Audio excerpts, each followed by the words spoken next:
And we are live. Good evening, everyone. Welcome back to Holy Crap, the Vlogcast. Vlogcast that comes from a skeptical point of view to answer some of the questions of why.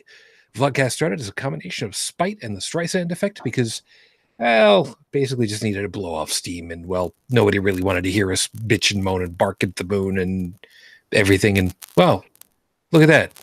Moon. Part of this is to follow through with the old adage, sometimes the journey is more important than the destination. I'm your main host. I'm known as Shujin Tribble pretty much everywhere. That's Shujin. Nice to be back. Yeah, we did have a week off, and that's partially my fault. I'll kind of fill you in on part of that in just a second. We got a short crew for you at the moment. I think I know a good portion of why. I'll explain it in just a second. From the Midwest of the U.S., however, good evening, Bridget. Good evening. And from outside of Mueller Camp, Unread Tech, good morning. Hi, guys. Morning. Yeah. Okay. Leaving all the other stuff aside, by the way, really quickly. Yes, last week we had a bye. I was in Toronto for Vernal Equinox. I had a good time for the most part. Unfortunately, Dallin has yet to put together his new computer, which is seriously PCPartPicker.com. It's not that hard. It's not a matter of figuring out what parts. It's a matter of finding the discretionary capital. You see, that's part of it. That's one of the reasons why PC Part Picker is a lot of fun. You can actually set, like, look, I'm looking for parts this kind that matches up with this motherboard or this processor, things I want to reuse and are in this price range. Yes. And it searches like tons of sites. Man. No, I get that. I get that. But see, part of the problem is he's pretty sure that his old rig has got some kind of a hardware thing somewhere, but don't know where. That's so causing the problem. Okay. He hasn't actually figured out it's the hard drive or the RAM or the board or... You're right. So he's basically just building up brand new. He's also got some other stuff that's going on behind the scenes that he's not able to put stuff together right now, which completely understandable. And if you do happen to be watching or listening for whatever reason, man, you just know that we're here for you, man. That's all. We're do what we can. Don't forget your grounding strap. Yeah, not like anybody uses those anymore because, I mean, why bother? Yeah, just, you're gonna put everything together. Just use the box. Cardboard is non-conductive. It's easier that way. Don't worry about it. Seriously, man. I mean, so long as you're not putting your new computer together in a swimming pool, generally speaking, you're okay. There's two times I use a grounding strap. One, if it's my equipment. Okay, well, okay. And two, if I'm working on a $10,000 server. I don't care where the money came from. It's a $10,000 server. I don't have the money to replace it. Okay, no, that's fair. That's fair. That's total. Yeah, I'm with you over there. Yeah, so keep that in mind. Anyway, Joey is probably still napping, which he's got a lot of stuff on his plate right now too. So it's entirely possible he may not make it tonight. I don't know. We'll see. Joseph, well, there's a little bit of a problem here, you see, because we are now at UTC -4 instead of -5. So he may end up joining us an hour into the show because time zone change. This stupid thing. This whole daylight savings time thing, this just needs to go the frick away. It just needs to go away. It is bullshit. It really is. And it gets even worse over here in the United States because out west, Arizona way, there's some counties that do observe it and then others that don't. And then there's some reservations that do and don't inside of other counties that do or don't. So it just needs to go the hell away. And all you guys over there on Prince Edward Island, half an hour into the future, you go stuff yourselves. Okay, just this whole half hour thing, you can just go stuff yourselves. Just be done with it. Screw you. Anyway, I am going to miss Joey for this episode because this is something where he's really Yeah. You got some knowledge going on. Yeah, I'm sincerely hoping that that we get him. I'm not gonna go and try to wake him up or nothing because yeah, he's still packing a move and all that. Yeah, yeah. So we will see what happens. In the meantime, however, of course, thank you guys for being with us. If you are watching live, which I sincerely hope so, because I'm not getting a readout anymore as to how many people are actually watching. Normally, I get that because I have the master screen.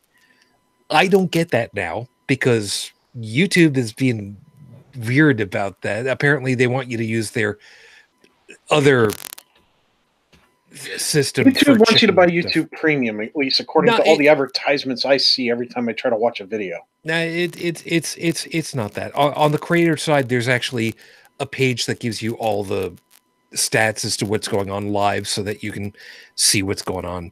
Normally, all I would get on the screen would be the number of people that are watching, which would be nice, except, okay, whatever. You know what? We're here. We're doing our thing. Screw it. I don't know. Anyway, if you are watching live, of course, as always, feel free to take advantage of the live chat because that's kind of what it's there for. I know full well Stephanie's been there. And two, well, that's all well and good, Stephanie. Thank you. I appreciate that. No idea who it is, but I know that you're there. So I'm gonna do it. I'm gonna do it. You can't stop me. So there you go. Those of you that are listening, yeah, you don't know what I just did? That's fine. Isaac, we'll just go with that. Some of you are old enough to know what I'm talking about, so that's fine. It's fine. Anyway. Oh, Doc, hi. Appreciate it. Anyway. So it's been like I was saying, last weekend was fun. I had a lot of fun up Toronto way, hanging out with all my friends. I did, however, learn a very important lesson that me, of all people, I should remember. Helping out at a convention is a wonderful thing. There are two very important things to always remember and never forget. Item one, the grand pause when you're working the big radio that goes out to everybody operating the con who's listening, the grand pause after you say, Director on duty, we have a request at operations to find out, do we have anyone on staff who is a certified wedding officiant? Believe it or not, I can marry people. The grand pause after that goes out is the most glorious 5 seconds you could ever hope for. What happened? Because guess who got to put out that on the radio? You did. Me. Yes, I was very proud about that because I had the you know how the old Adam 12 used to have the big honking with the coily handheld microphone. Mm-hmm. Yeah, we had one of those, except it was plastic, so it was kind of disappointing. So you couldn't hurt anybody. Anyway, so I'm picking it up and I'm holding it the way that you're supposed to, so that your thumb is on the trigger and you're half covering the microphone part. And I've got the thing, and I went ahead, and everybody knows what's coming in the ops section. I put it out there, and there's 5 seconds of just silence on the radio, and everybody in ops is just like, what's going to happen? Do we have one? Well, the answer that came back to me was operations from DOD. Could you repeat and clarify that I understood you correctly? Oh. After about 2 seconds of everybody laughing really hard, I waved him down and said, because they had said, are you asking for an efficient for a wedding? I actually answered back, yes. We don't need a quick wedding done. We need someone that can perform one. We have a request. Do we have someone on staff that can perform such? Another 5 second pause, followed by another second. And then the answer came back. Ops DOD will investigate that for you. So we had a lot of fun trying to figure out if we had anybody on duty that could actually perform a wedding, because somebody came in and had all the paperwork, had the license ready to go, just needed an officiant, there's a difference, and 2 witnesses, and that's all they needed. Unfortunately, we didn't have anybody on staff that could do it, but one of the people on staff is in the military for Canada, so the thought was maybe they can do. No. They're in the army. Oh wait, it's in Canada. Yeah, they're in the army, and even though we have some folks that have been in the Navy, the only way that the Navy personnel could do it would be if they were the captain of a vessel that was in international waters, and that's a whole other thing for another day. But another kettle of fish, as they say. Yeah, they were able to get in touch with the Ontario Humanists Association, or I forget exactly what it was called, but they were able to get somebody to come down, and Sunday morning, they got married. Aww. So congratulations on that. Very happy for that. And that was the good news. Now for the bad news. I learned that man cannot subsist on juice boxes and you got sick, didn't you? No. Juice boxes and Odie bar crunchy chocolate covered things. You mean like protein bars? Not protein bars. I'm trying to remember. Granola bars. I didn't. Oh, kudos. I didn't eat. You need actual food. Yeah, and on top of that, I didn't actually drink water as often as I should have, and I was trucking around a lot. So you're eating a whole bunch of grains and such, and not drinking a lot of water. You're gonna get backed up. Yeah, well, no, that wasn't the issue. The issue was I had no power to run anything, which sucks because I'm actually Italian, so I've got a little bit of extra heft. You'd think that I'd actually burn that. No, apparently not. So Saturday, I was in really bad shape. Sunday, I ate basically the equivalent of 2 breakfasts, almost a breakfast and a half, and almost a lunch and a half. And I was much better, finally. It's just the sleep. I'm still kind of trying to catch up on the rest and everything. But I had a good time. When all was said and done. And I got to play music for folks, and I had a great time. And I'm already planning ahead for next year because their theme for next year is retro throwback. So as a DJ who does the whole 70s, 80s, 90s thing, oh yeah, you can well imagine I already know what I want to do for next year. And make sure somebody there can officiate a wedding. Maybe. I actually was considering. I wonder how much or how long it would take for me to get that kind of thing through the Satanic Temple. Just thinking. See, in the States, that probably would be an issue. Like, it's pretty darn easy. I can officiate a wedding in the United States, except for New York, unless I present my certificate, which I got to figure out what shelf it's on because I can't find the damn thing. Yeah, I know what that's like.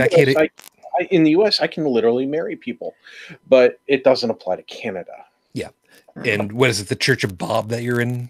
The subgenius? The dude. The dude abides. Okay. I have my ordination through Church of Dudism, and also I have it through Universal Life. I also joined the Church of Bacon, because bacon. Yeah. Well, I got no problem with that. I just did not know that there was a Church of Bacon. Okay. Dude, why wouldn't there be? The one thing we have to ask is, why, when we were kids, did this not already exist? I don't know. I mean, I it don't would have know. been so much easier to get up and go to church in the morning. If it was, get up, kids, it's bacon. It's that's actually Go in, really, take a strip, do the forehead, eat it. yeah. People coming. See, the problem with it is when the whole Lent thing happens and you put the bacon fat on your forehead. I don't want somebody coming over and grabbing my head and licking my forehead. I don't need that. Knew right where you were going with that. I really don't need that. Oh, that's great. Yeah. Yeah. This is not a power 10. That's going to be another time. Stephanie, and make sure to take along someone to make sure you eat properly. See, the biggest problem wasn't as much what I was eating, although that didn't help. The fact that I wasn't drinking water the way that I should have did not help in any way, shape, or form. So However, you need to set yourself a phone reminder when you go to Yeah. these conventions, I know. and have it tick off on the hour. Hey, drink a couple gulps of water or something. Well, see, that's the problem. See, my problem is that I have a rule for myself, which is the drinking game. Anytime you go past a water station, you drink, and then you share a drink. So I did not do that, and that was my own damn fault because I was running, trying to get everything done. Hell, I even missed the MLP panel on Sunday because I was so dragged out, which sucked because I really wanted to be part of that one. Because, you know, it's the last season of Emma. Shut up, all right? The last season of My Little Pony for the current incarnation, and I'm behind by a season and a half. I wanted to find out a little bit of what people were talking about, what was coming up, and shut up. I enjoy what I enjoy. You enjoy what you enjoy. You don't like it, you just go stuff yourself. I'm trying to be nice tonight. Can you We're tell? not judging. No, I appreciate it. I appreciate it. It's going to be some other people. Water Well, too. Yeah. They can screw themselves. Yeah. That's pretty much what it comes down to. And that's kind of part of where my opening is going to take me to, because, oh man, let me get everything rolling over here. Cause yeah, it'll all make sense in just a couple of seconds. 5 minutes on the clock. Starting right now. Baka. Okay, I'm gonna teach you guys new word in Japanese. Bakka. No, it's not the word that you were thinking of, and get your head out of the gutter. And while you're at it, clean the cookies out of your browser history, because you don't want anybody looking at that. Baka is probably one of the worst insults that you can have in Japanese, believe it or not. And it's not what you think it is. If you don't know what it is, it's not what you think it is. Believe it or not, in Japanese, if you were to deal with someone and you wanted to really insult them, baka, you're basically calling them an idiot, a fool. With the color of it all basically being that they are mentally deficient, that they are hurting in the intelligence department. And that's something that they don't look very kindly at. So if you hear that, and it comes up in anime a lot because, you know, cartoons for kids, you know, you can kind of get away with that because, you know, the same way that, you know, kids can joke with each other about saying, you know, how much of an idiot they are to each other. Nah, that's yeah, I know you are, but what am I? You know, okay. But when you're in real life, oh no, don't use that. I'm warning you right now, don't use that. I was an idiot because just what I was talking about, man. This weekend, it was a lot of fun. It was great fun to be able to catch up on stuff with friends, and I didn't get out nearly enough. I had a lot of time that I was helping out with, you know, running messages and lost and found, which a lot of stuff was lost. A lot of big dollar items were lost. Set of Bose headphones that are about $300 US. Ooh. Yeah. I'm not calling them idiots, not by a long shot. The person that forgot their GoPro, almost brand new, with only one picture of their fursuit, and we can't identify the fursuit yet. And they left it in the registration room, so they didn't even bring it like into the con proper. And it was a GoPro on a stick. Again, I'm not calling these people idiots because they made a mistake. They had a lapse in memory, and that's all it takes. Me, well, I was an idiot. I knew full well that I should have been taking care of my body, and I constantly tell people, if you're a first timer, don't forget, you're going to forget to eat and drink, and you need to drink, man, more than anything else. You need to drink, and such happens. But that is one of those things where, it happens. You didn't really hurt yourself. You hurt yourself, but you didn't damage yourself. Okay. And then you got the people that decide, let's shove open the bathroom door and throw a banana at the mirror and then walk away. That's an idiot. That is just an idiot. And the worst part of it was, you'll see why I say it was the worst part. There's no alcohol involved. This was midday. There's no alcohol involved. This was just somebody who thought, I'm just going to go ahead and I'm going to just do a thing. The banana shoved open the door. Boom. Walked away. Thought that he'd get away with it.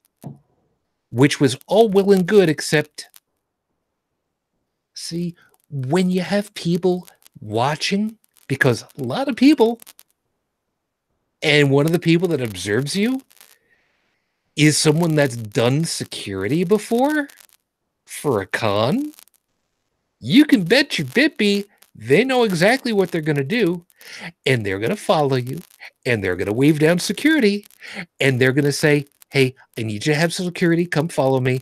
You know who I am. This is the guy that just did the thing, and we need to get him out of here.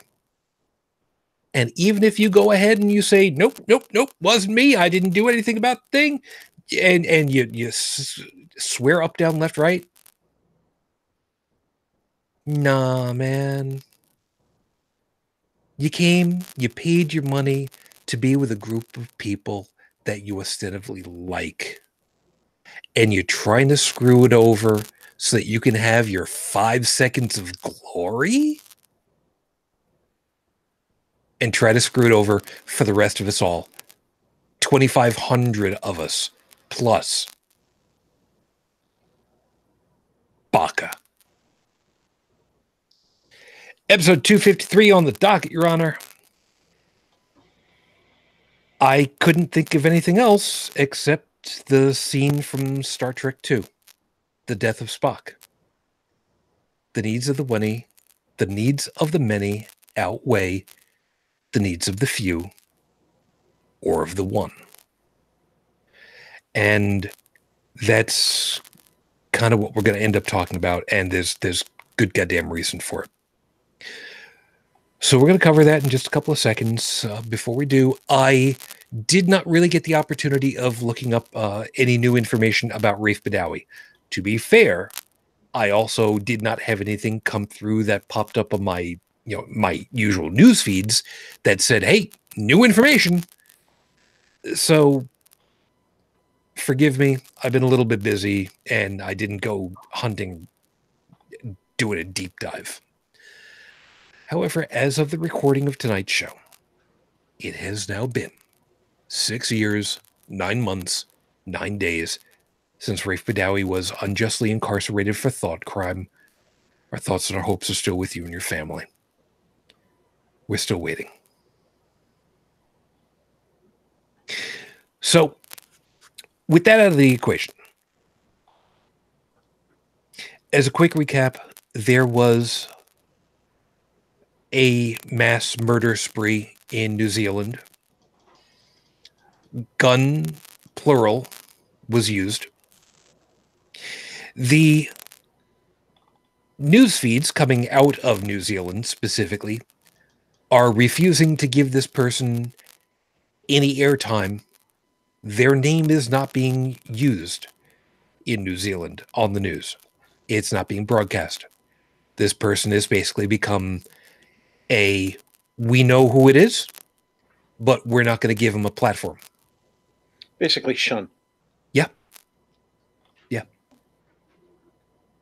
50 people were killed.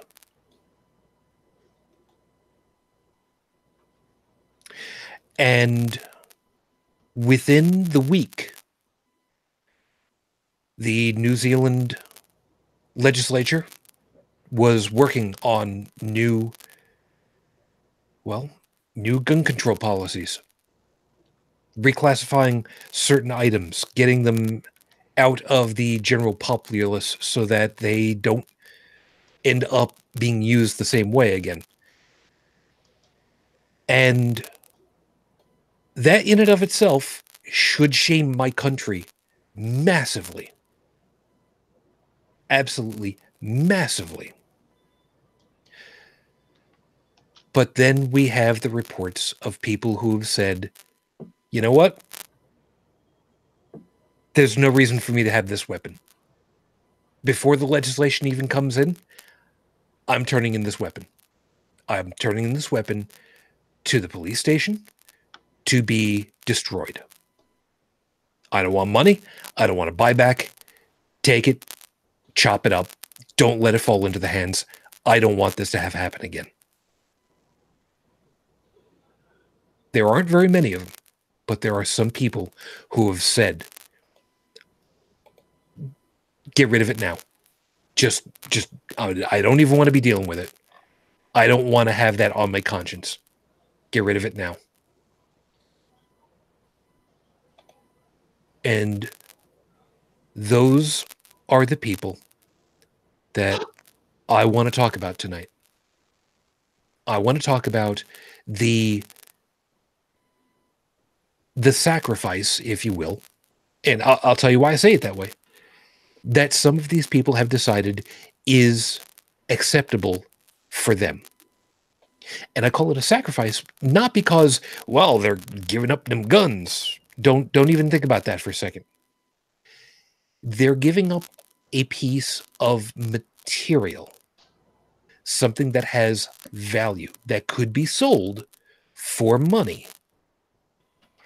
And they have decided that they are more than willing to simply have it destroyed at a financial loss, effectively, because they think it's for the best for society, for them. And that's something that I think is worth talking about.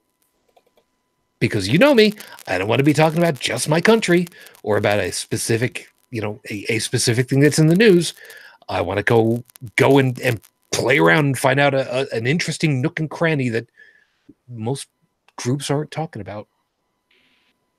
Now, what I put in the show notes, by the way, was the quote from John Hart, who was a candidate in the elections in 2017.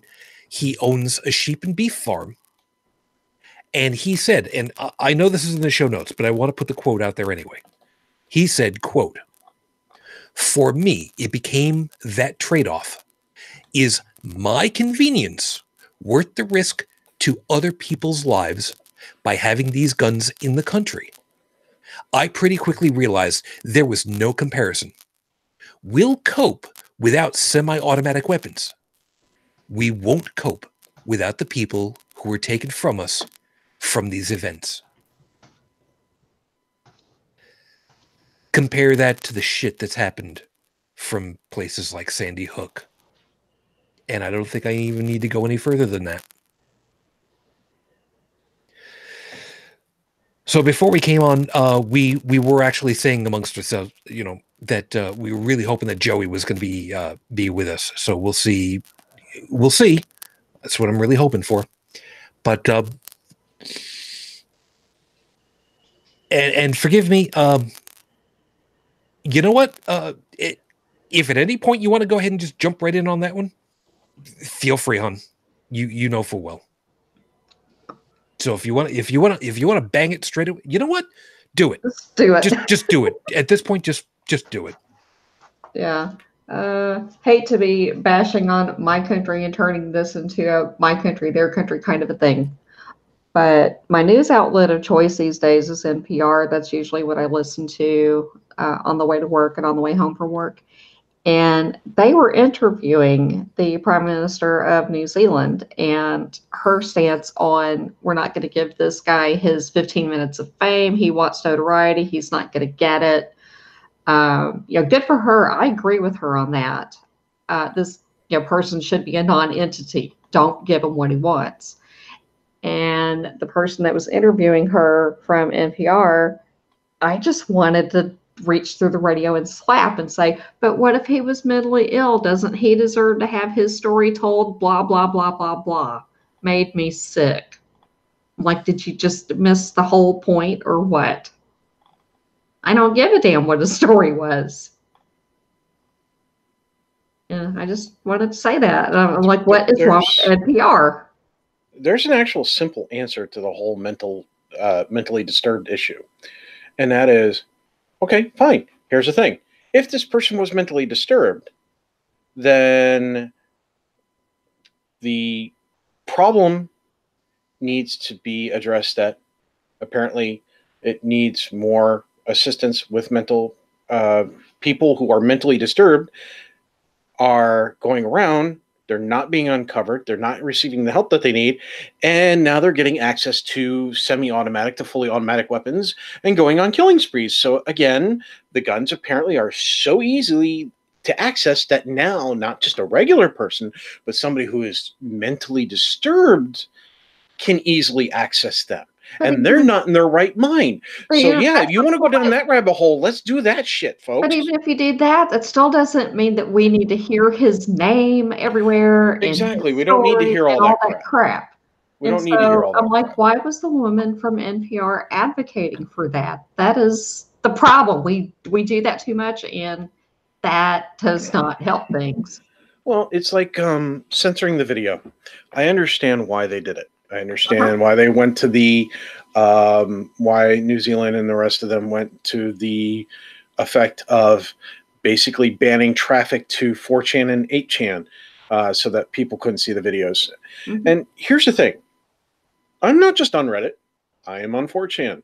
I very rarely ever go to 8chan. Something like this is what actually drew me to 8chan for a moment, just because I was having a hard time on 4chan. And what I was having a hard time doing was finding the video. Because, see, here's the thing. I've read, like, the Anarchist Cookbook. Why? Because I like to learn things. I like to understand things, and I like to see things. I have watched videos of horrible, horrible car accidents and the results. Why? Because I want to have a better understanding of things. Not because I enjoy seeing people dead. I need to understand. I need to grasp the concept of, I understand what death means, but I don't work as an EMT. I don't work as EMS or first responders or police or firefighters to even vaguely understand what they go through. I have seen some videos that were pretty much designed to train like firefighters and police officers for the really bad crap they're supposed to see and not regular general public consumption. They are gory, they are nasty, and I understand why most people probably should not be watching these things. I'm wired a little bit differently though. You know, I have had friends who work in the fire department, on the police forces and things, and I wanted to have a better comprehension of the crap they have to deal with, that they make up one morning and they kiss their spouse or their child, or maybe they live alone. They go to work, and now they're scraping some kid who went out last night partying off the road. And how do you prepare for that, let alone even have an understanding of that friend, what they're going through? You have to learn. So to have an idea of what happened and what the police and the firemen and women and basically all the responders to that scene, what they had to walk in and see, And something a firefighter buddy of mine pointed out, he goes, it's not what you see that gets you. It's the smell. And what I saw in that video is not something that should be on TV. It's not something I would show my own offspring. Okay? It is something that I myself, though, felt the need to comprehend what those responders were going to be seeing. And I'm glad I saw it, but that's not for everybody. And it was, some people say, oh, you gave the guy his 15 minutes of fame. It's like, no, I saw the people at their last moments. What stuck with me wasn't the guy pulling the trigger. It was the people at the other end of the barrel. Those people will stay with me.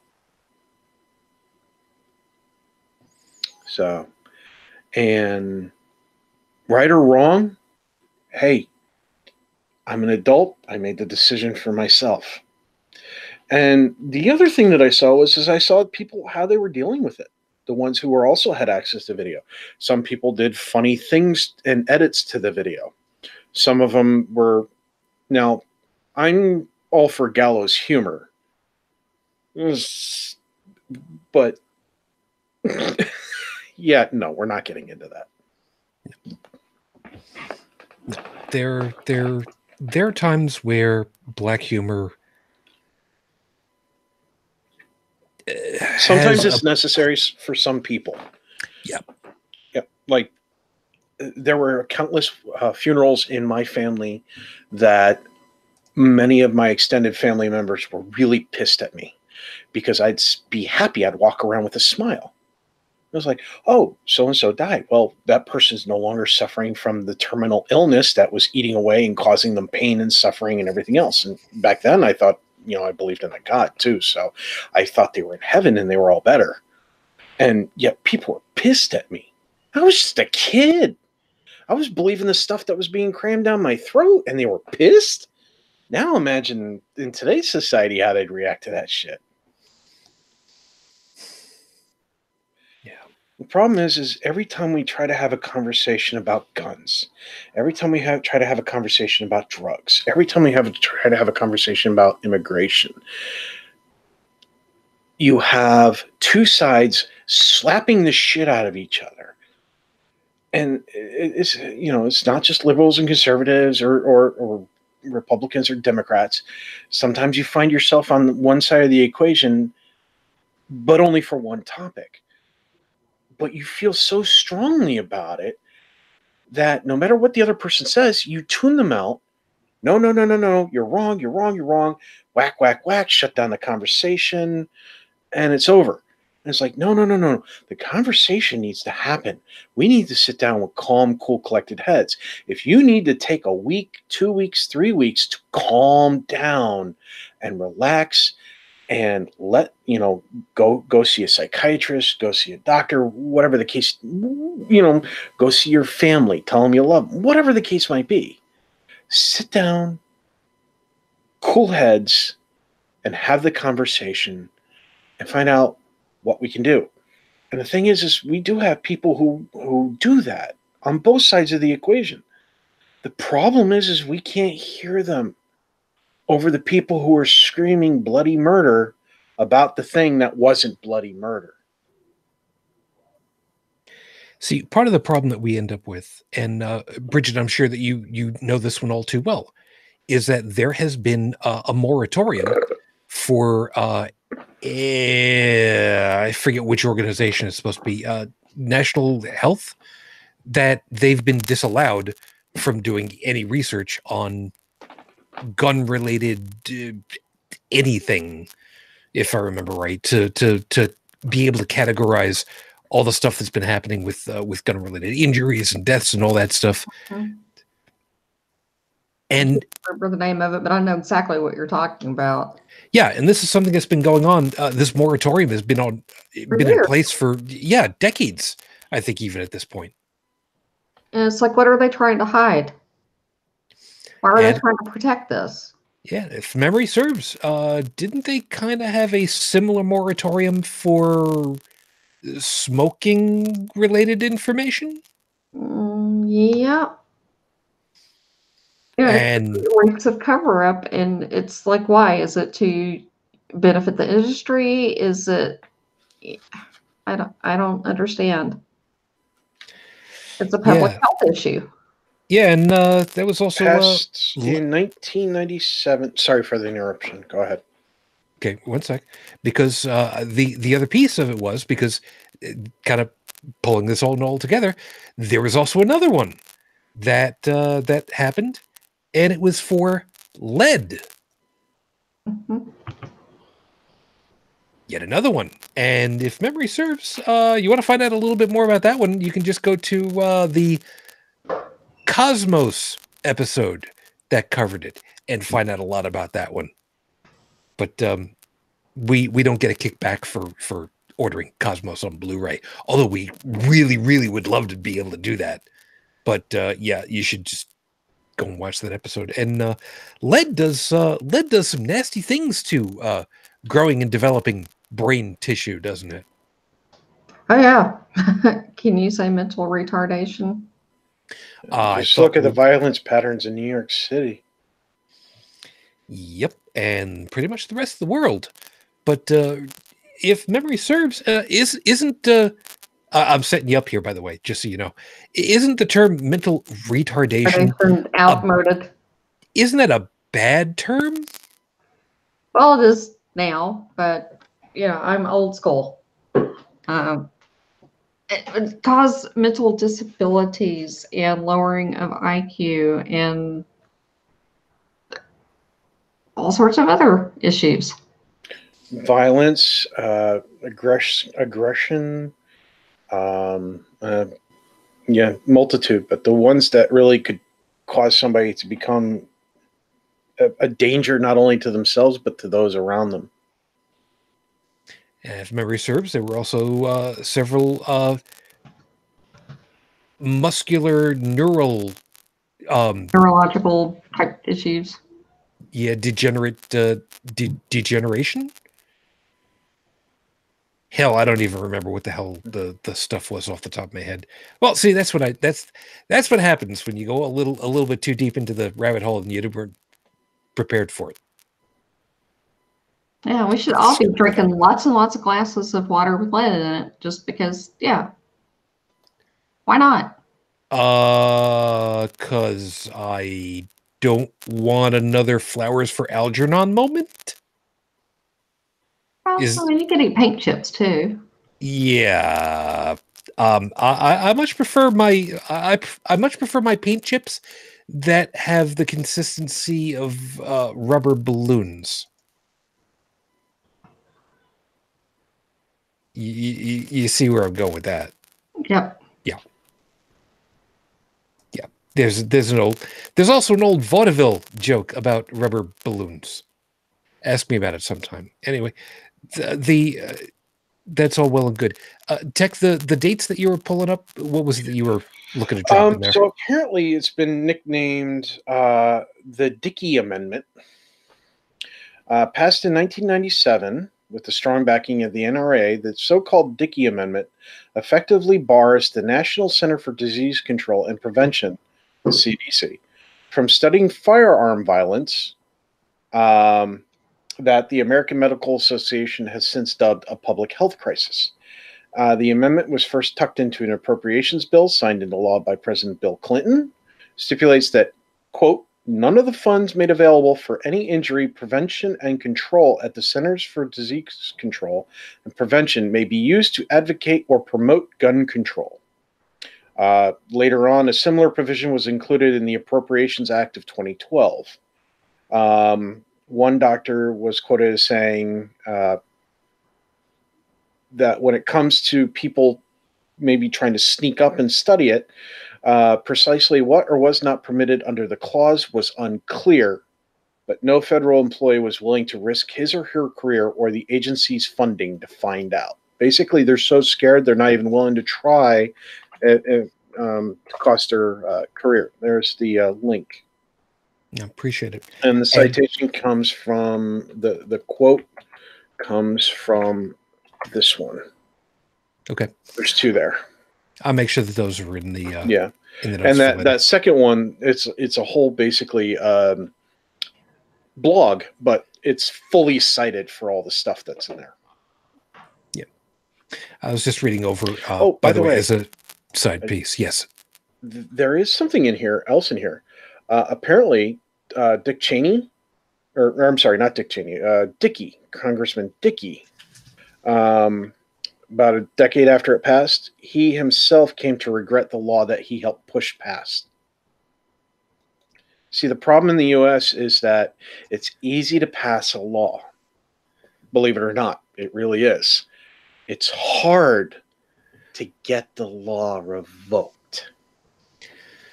Therein lies a bit of a problem. And what I was about to say was that Doc Waxon is just mentioning the term spastic is an offensive term in the UK.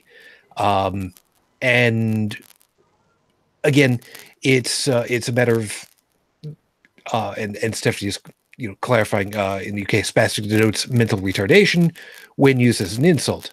It's also an insult in the US too. Yeah, to a certain degree. In fact, however, Weird Al Yankovic used it in one of his songs, not realizing it.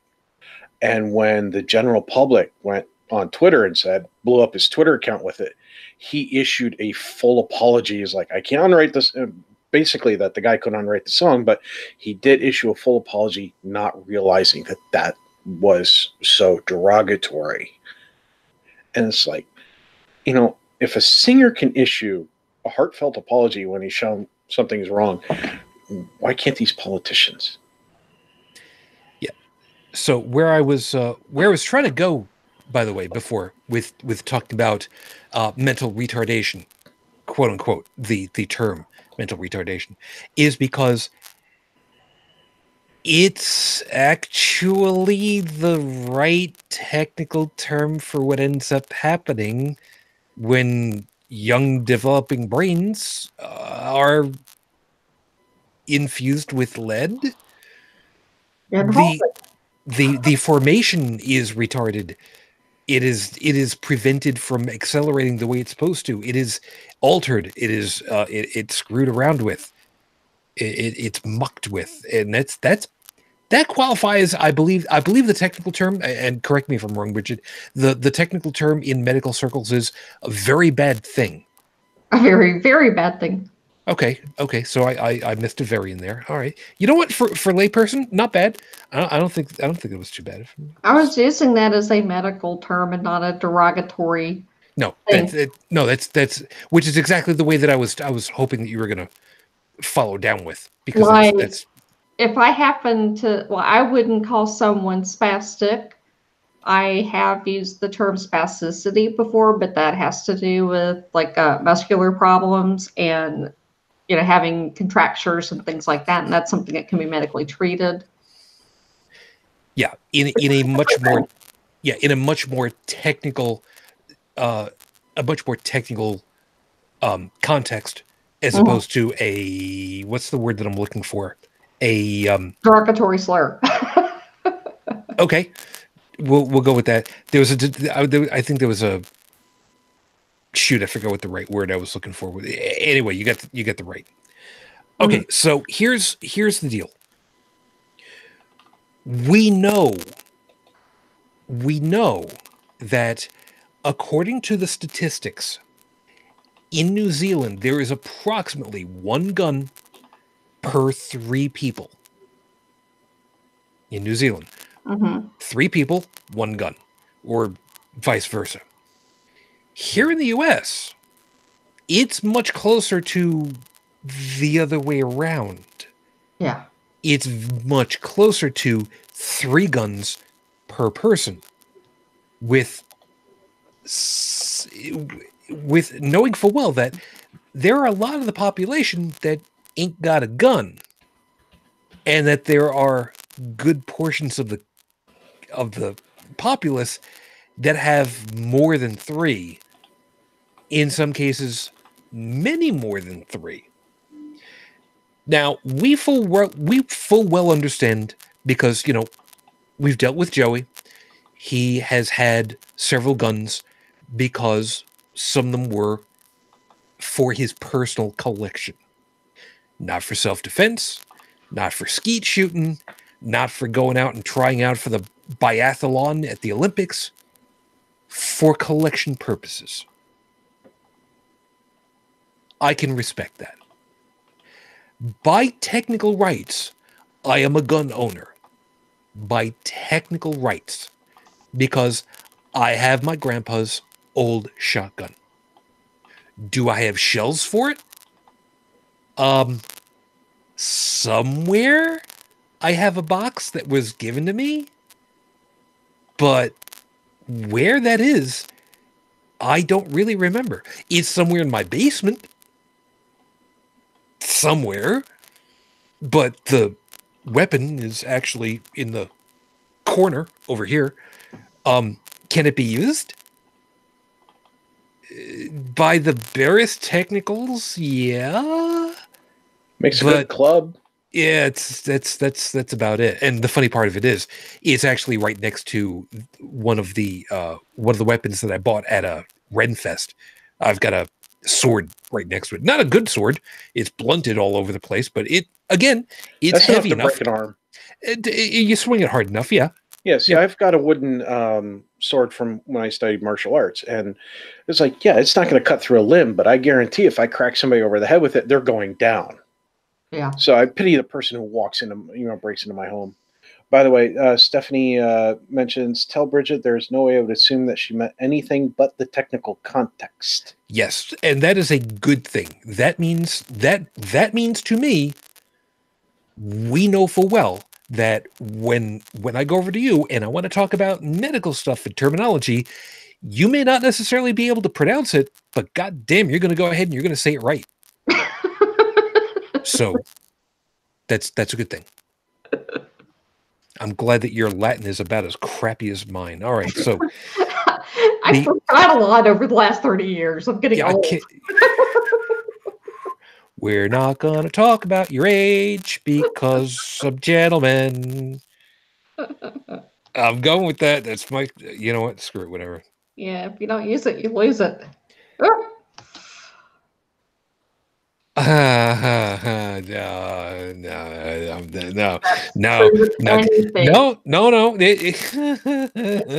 Anything. And you take that any way you want to. Yeah, thank you, Journey. You're now stuck in my head. Thank you. You're welcome. Thanks ever so much. So let's go ahead and let's go ahead and deal with the Down Under. This shooting was in Christchurch.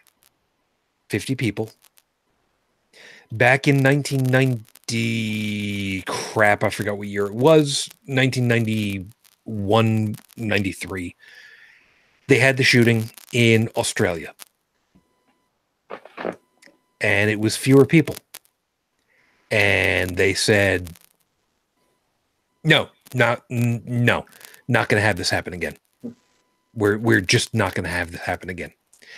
And they got busy and they dealt with it and they outlawed guns.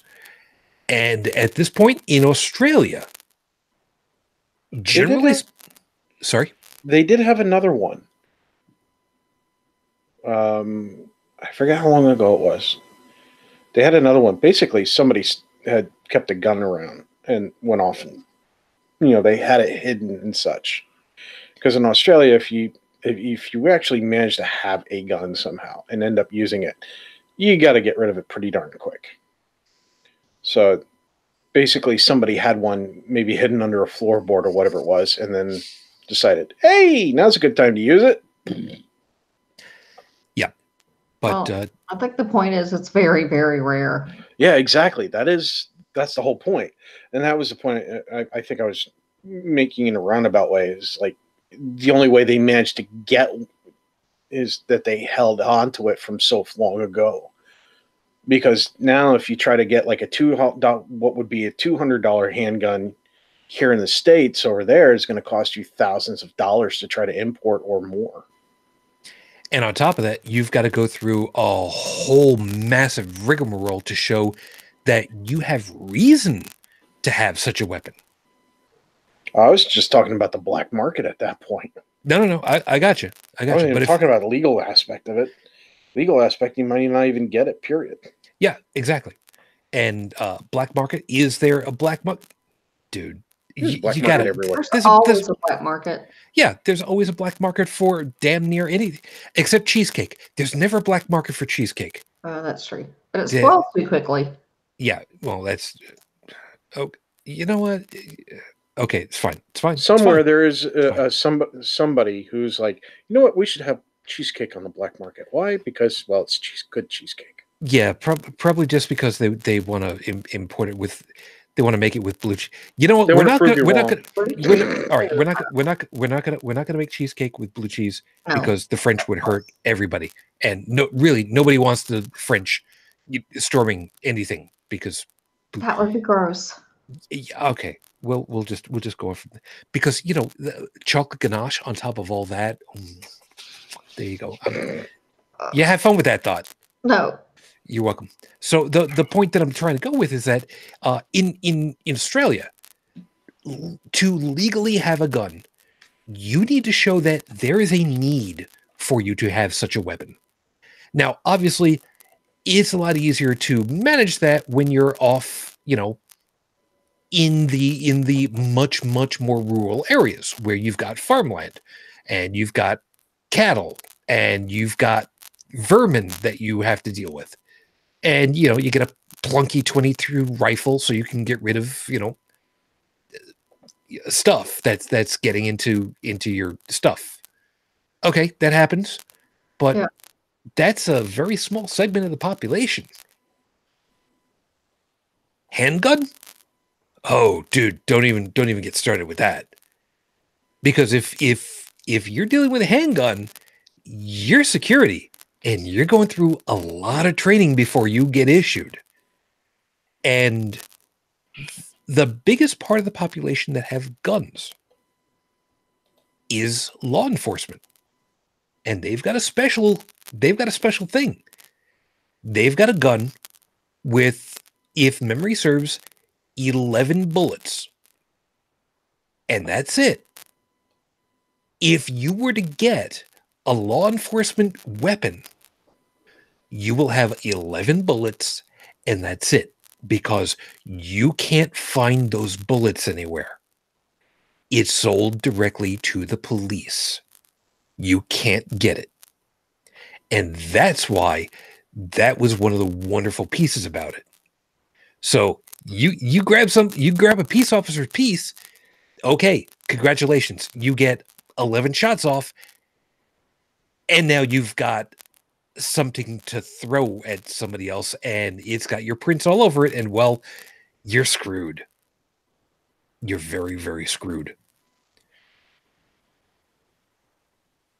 But that's Australia, and that's kind of what they went through. And after they changed the gun laws, it took them 20 years plus before they had another mass shooting of any real description. That reminds me of the last time I went to Australia. Yeah, well, you were busy getting your ass drunk under the table. By the way, Joey, good morning. Welcome. Good morning. I apologize for my tardiness, but I have a good excuse. You're fine. I was down and I was don't even need an excuse. Won't say downtown Pittsburgh because that's not where it is, but basically big local friendly get together bowl meet. Ah, so you did go to that. Good. Yes. And while I didn't get as much handed out or sold as I had hoped, it was not completely unproductive. Excellent. So, Bridget, you were going to say? Well, Joey, this topic's right up your alley, so we're glad to have you. And what topic is that? Because clearly I just walked in the door and I have no idea what's going on. Okay. So, short version, had you heard about the shooting in New Zealand? There was a shooting in New Zealand. 50 people. The Christchurch shooting. Yep. The last shooting I heard of in New Zealand was Peter Jackson, so I'm guessing this is not related. No. 50 people were shot, semi-automatic weapons. The New Zealand government is refusing to give this person, the shooter's name, any platform whatsoever. Mhm. It took 72 hours, and their legislature was already at work drafting new gun control regulations, and specifically targeting to the first ones off the specific weapons that were in use. Mm-hmm. And the big piece of it all is that there were a number of people that have already started to turn in weapons even before the buyback program, which is slated to be somewhere between $100 and $200 million to return weapons. And they're just turning them in. Some people, some, not a lot, some are already turning them in for destruction at a loss, not even caring, because they're just like, let me read you I know I'm repeating for some of you folks. I'm sorry, but excuse me. Okay, the quote from the guy that had run in the 2017 elections over there. He's a sheep and beef farm rancher. Mm-hmm. His quote was this, and you follow this along. Mm-hmm. For me, it became that trade-off. Is my convenience worth the risk to others people's lives by having these guns in the country? Because he was turning in his own. Yeah. I pretty quickly realized there was no comparison. We'll cope without semi-automatic weapons. We won't cope without the people who were taken from us from these events. I would have to agree.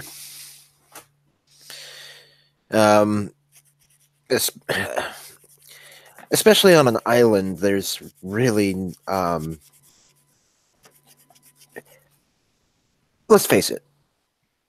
Granted, it's not a tiny island, but it's not the same kind of situation like what we have here in the U.S., whereas you can go from Los Angeles to New York, hijack break into somebody's house and then be back in Florida by dinner time.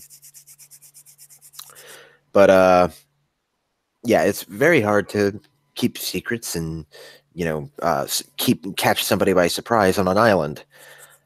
So really, there's not much call for what most people would describe as self-defense weapons, as opposed to general hunting firearms and whatnot.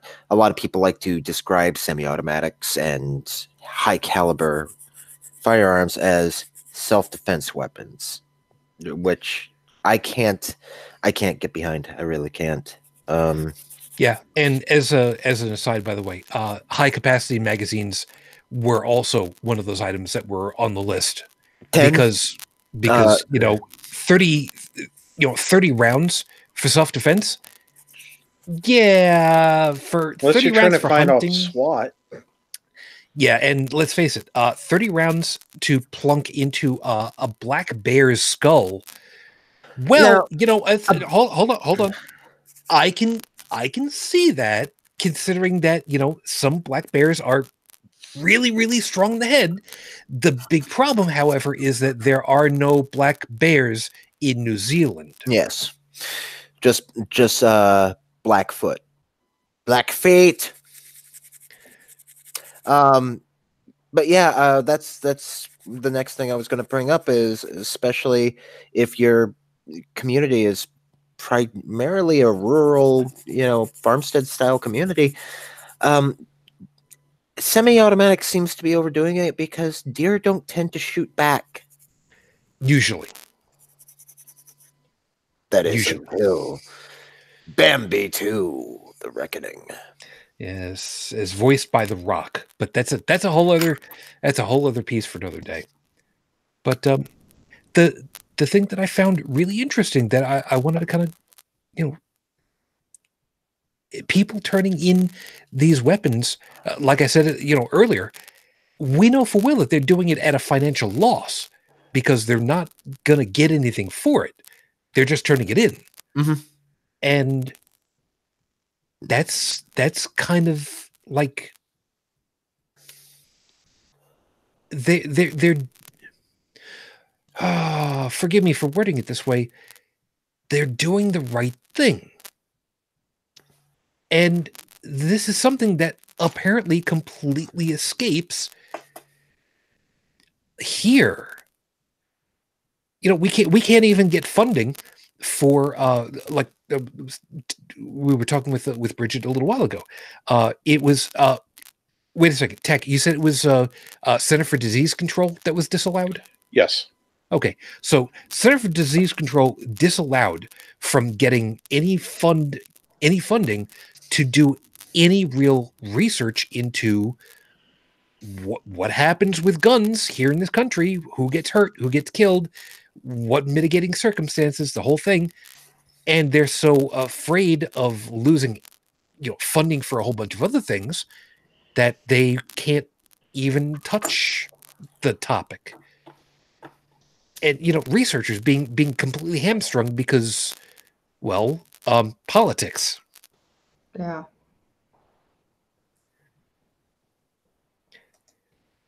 And see, the reason why we were thinking, you would have a lot to say on this was because, well, let's face it, you've said before, look, I like guns. I've shot this gun. I've shot very many of these guns. Mm-hmm. Civilians don't need to have these guns. Civilians shouldn't have these guns. These are not civilian guns. Yeah.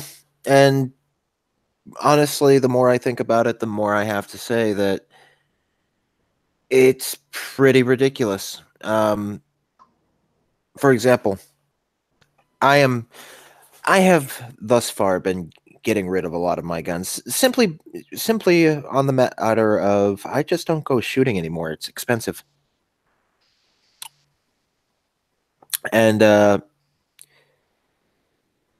one of the very first ones that I got rid of was my AR-15. The whole reason why I got it was from what I considered to be a fairly practical standpoint. I was still in the military.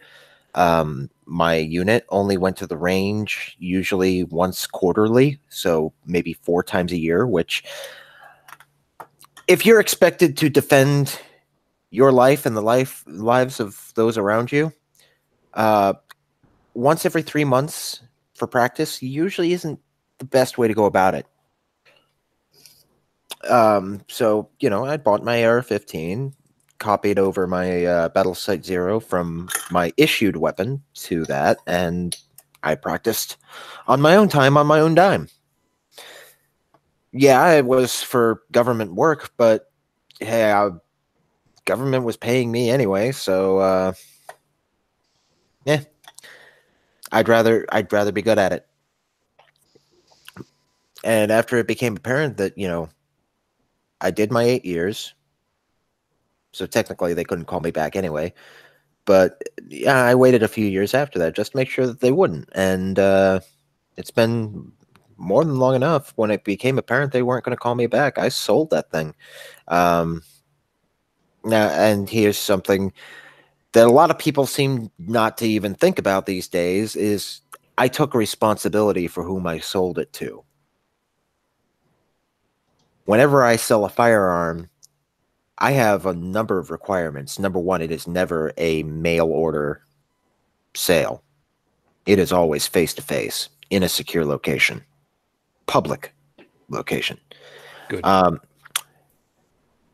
And right there, whenever I put a firearm up for sale, it says right there on the ad, you have to be 18 years of age. You have to be able to provide me valid photographic identification, and you have to be willing to sign a statement saying that you are legal to buy this firearm. Now, this only applies to long guns, so rifles, shotguns, things like that. Handguns, it doesn't matter. We have to go to an FFL, Federal Firearms Licensee, and they have to do the whole background check and all that stuff.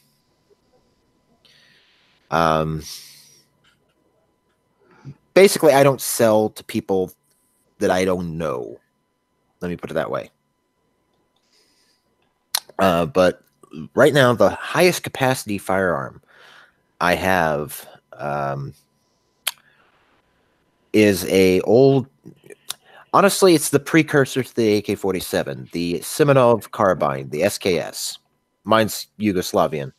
It holds 10 rounds in a fixed magazine that's fed by stripper clip. Now, a lot of people like to buy a synthetic stock that can be mounted in place of the original. And the synthetic stock has its own little magazines that replace that fixed box magazine that can hold up to 20 or 30 rounds. Okay. Why? Do you plan to be bum rushed by 20 or 30 deer? I need it to be able to take out the enemy when they show up, because somebody might break into my house, or somebody might invade us and infringe upon my freedom, attack my freedom. You remember that, the day the Iraqis attacked our freedom? Yeah. Here's the thing.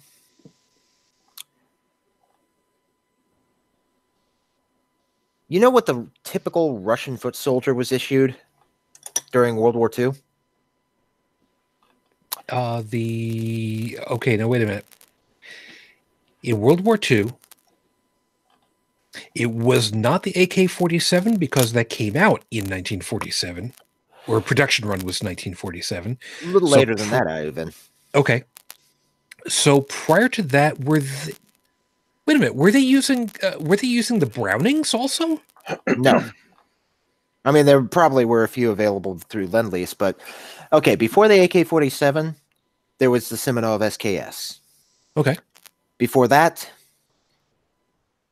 it was the M9130 Mosin Nagant, based on a design that, as the name suggests, dates back to 1891.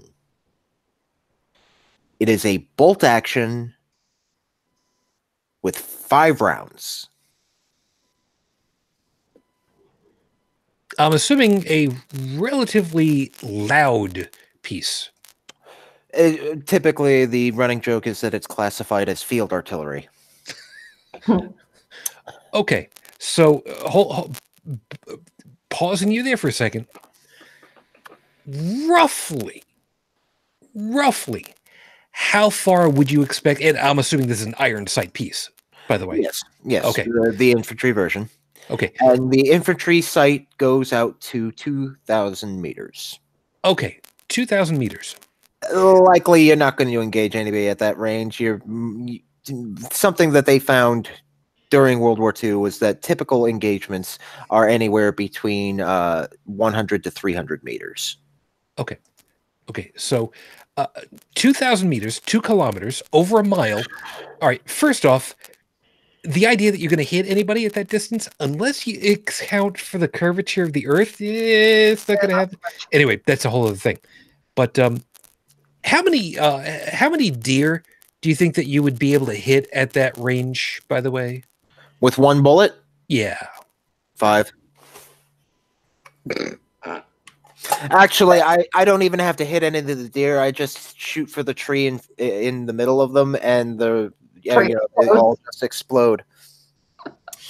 But no, here's the thing. We have rifles that make this thing look like a pop gun. And yet the Russians managed to defeat the most technologically advanced force on the planet. Oh, but the Russians, they had so many people and they were using en masse tactics because the Germans were invading their homeland. Well, guess what, folks? If somebody invades our homeland, what are we going to do? Sit on our asses? Some of us, yes. But here's the thing. Russia ranks number 9 as far as countries by population go. You want to know where the U.S. is? Lower. Number 3. Oh. Yeah, because as far as population is concerned for the country, if memory serves, it would be the US, China, then India. Correct? China, India, then the U.S. Because we're three. Well, I was going up. So US, China, India. Yes. Well, no. China's India. beaten India. Yeah. China currently sits at 1,420,000,000. India is currently at 1,368,000,000. Oh. So just barely. We're looking at about 50 million difference. Okay, so my problem is that I had a rounding error. Okay, that's fine. I can live with that. That's fine. Anyway. So if your argument is that, oh, well, the Russians threw people at their invaders en masse, well, guess what? What happened when Pearl Harbor got hit? We moved in mass. Yeah. We showed the world how fast we could move. We didn't have to fight on our own soil. So if your argument is that you are keeping all of these guns in the event of a invasion or a civil war on our home turf, I hate to tell you, pal, you don't need a semi-automatic weapon. I don't need a semi-automatic weapon. And that's why probably I'm going to be getting rid of my Yugo as well. I've got a Mosin. And I guarantee you, if I need more guns, I don't need a I don't need something that's fully automatic with thousands of rounds. You give me a Mosin with 5 rounds, and I just wait for the nearest 5-man fire team to waltz into my sight line. And then I've got my gun, and I got all their guns. Yeah, let me pitch one thing past you guys, because I'm pretty sure Joey's going to go ahead and laugh at me, because I've actually got a movie reference that he's going to be like, wow, shit, really? You don't know all those other movies, but you're going to remember that one? I'll pitch this one over to you and see what you think. Do you think part of the reason why in my goddamned country that the whole Malone LaBey, gotta have my guns, is because of things from the 80s? In particular, I'm thinking of the movie Red Dawn. Wolverines! That was such a bad movie. Well, it was, but it wasn't just a movie, now was it? It was just propaganda. It was Cold War propaganda. Mm-hmm. Oh God, I'm gonna murder his first name so I can't remember it, because I can't remember it properly. Go for it anyway. Don't worry about it. No, I'm gonna have to look it up now, because, to be fair, I owe the man that much respect. To be fair, it's a thing. So anyway, while he's looking that up really quickly, Isoroku Yamamoto. I would not invade the United States. There would be a gun behind every blade of grass. This is the leading admiral, Marshal Admiral of the Imperial Navy, referencing the typical citizenry of the United States in the 1930s, long before we had ARs and, well, this is back when people had shotguns, rifles, and pistols. Yeah, to a certain degree. And by the way, and I'm going to go ahead and I'm going to do this one again. To be fair, at the time, a lot of that stuff was, again, the less advanced stuff. Bolt action, shotgun, pumps, revolvers. Were semi-automatics available? Yeah, but the citizenry, if they had plink guns for sport, for hobby. And by the way, before you get that, TTTF, I know full well, you get it, man. To be fair, Thank you. Oh, excuse me. I mean, the only country that fielded an entire army with the standard weapon being a semi-automatic was the U.S. And at that point, it was it the 16? No, At that point? it was the M1, Oh, okay. the Garand. Okay. The bing! The one that could harm you when it binged. Well, that's the thing. You hear the stories from the old veterans of how, say, the Japanese would wait to hear the ping and then charge over into the trench. So what soldiers ended up doing was they took a disadvantage and turned it into advantage by taking already empty clips and bouncing them off a rock. And don't get me started on the whole difference between a clip and a magazine. I know. Honestly, I confuse the two even after it's been explained to me. And at this point, I've given up, like, worrying about whether or not other people use it the right way. So you're not going to get crap out of me on it. But yeah. And of course, another thing that particular gun nuts. And hey, I get you. I was one of them. I've grown up, okay? Part of the whole gun nut mentality, I'm not afraid to admit, is just boys and their toys.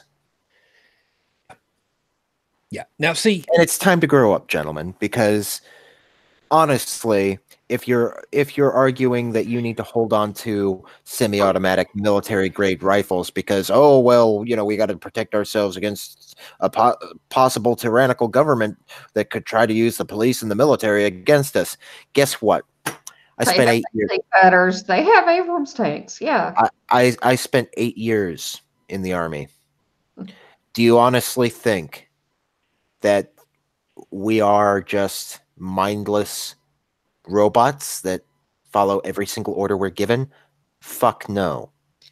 You go ahead and activate the Mississippi National Guard and tell them that you're going to declare martial law in the state of Mississippi, and if any of your neighbors step out of line, you're going to shoot them.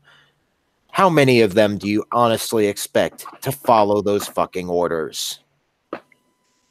More likely than not, what they will do is then turn around and any extra weapons they got, they're going to give to the citizenry, and then they're going to show the citizenry how to screw up whoever it is that's giving those orders.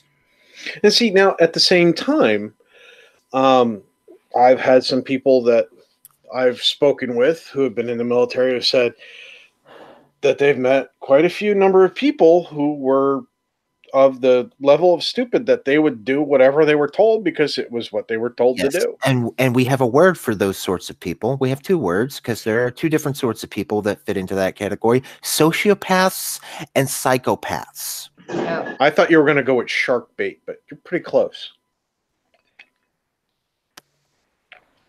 The Navy has a big presence down here. Throw them overboard. Shark bait. Get it? Yeah, well, the problem it is in the Army, the closest thing that you can throw them into that's wet is latrine. Yeah, well, I wasn't going to say anything, but yeah, and I'm sorry, what was latrine works? Yeah. Hey, it works better than it did for the French, considering they literally gave full military honors, full military burial honors to a latrine. We're not going to go through that. We're not going to talk about that one right now. There's a story behind it. Joe, if you want to track that down, and I'll put it into the show notes later, fine. But for now, folks can look it up for themselves. That's easy to find. Sure, yeah, we'll go with that. TD, God damn it, I know. Folks are probably listening right now, and they're just like, "What the hell is going on?" There's stuff going on in the chat for us, not our chat for the hosts, the live chat. I'll just go ahead and I'll just say these two lines, and some people will get it, some people will not. As I said, to be fair, and treasure trail. Those of you that understand the references, congratulations, you're my people. Those of you that don't, yeah, we'll just leave it there, and we'll deal with it later. So here's the thing. Do a trick. Give your balls a tug. Okay, so I have not done the F. I have not done an F-bomb tonight. We're not gonna. I am. Want them to behave. Oh, I didn't say trap. I don't think I dropped one. No, you haven't. So here's the thing. Yep. Here's the thing, Joe. As someone that has had a number, and we did, I did mention about this earlier, that you had pieces that you kept because they were far more valuable to you as collectible pieces. They were not, I'm going to go out there and I'm going to defend everybody's Third Amendment rights. Nobody talks about the Third Amendment rights. I mean, perfect example is just everybody touts about the M1 carbine. Oh, the M1 carbine, it's such a good gun and it's so reliable and it's great for zombies. Yeah, it's perfect for zombies. I mean, if you're in Unreal Tournament. No, it's not. In Unreal Tournament. The M1 was a failure. Well, that's kind of the same with the purpose of the M1 carbine was to give heavy weapons crews and vehicle crews something better than a 45 caliber pistol. I'm guessing not very much better. Not much, no, but the difference being that 45 hits harder, but you're going to hit maybe at best 50 yards, and anything past that you have no chance of hitting.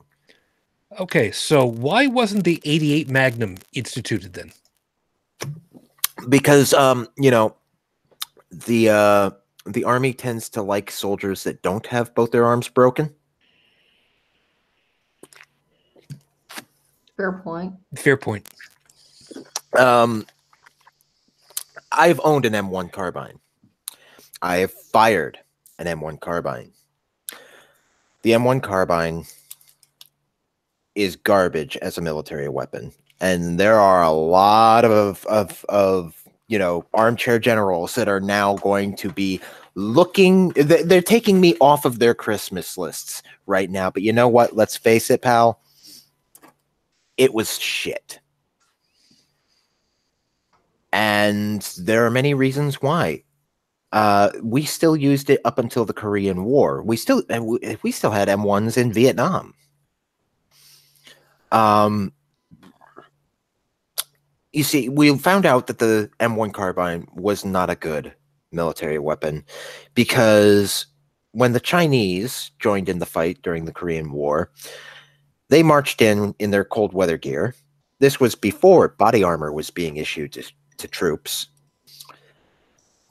And troops would engage wave upon wave a Chinese soldier in their winter gear. They would knock the guy down and he would get right back up because the .30 carbine did not have the ability to penetrate the man's jacket and several layers of clothing that he wore, let alone body armor. The Russians have got bullets that are made out of rubber that go right through several layers in a coat. Yeah, and you know what? I'm gonna kind of stop this area because there are. Trust me when I say I don't want to discuss any further down there about bullets at the moment. But anyway, the point is that I did not buy it to defend my freedom. I don't need a gun to defend my freedom.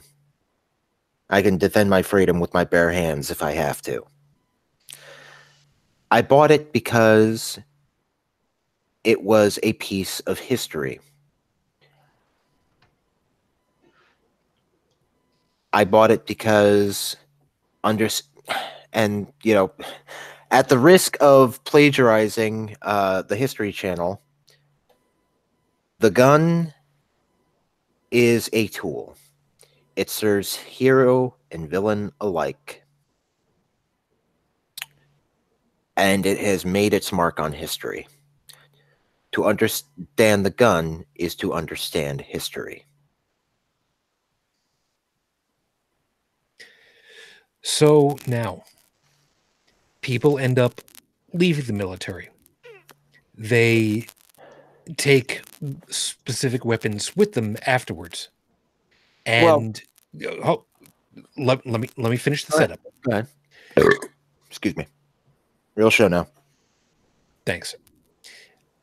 So folks like yourself leave the military. They, in some cases, they take some weapons with them. It happened a lot more in World War I, World War II, but it was not really something you're really supposed to do, but kind of happened, be that as it may.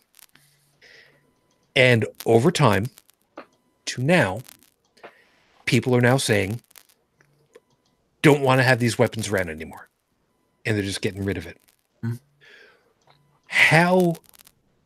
How much of a difference of a mindset is there really from what you know between how the overall gun culture seems to be here? And I'm saying seems to be, and I know, Bridget, that you've got a thing that you opened up with earlier. We'll kind of come around again, compared to New Zealand, where inside of a week they're already saying these guns, no, we don't want this to have happen again.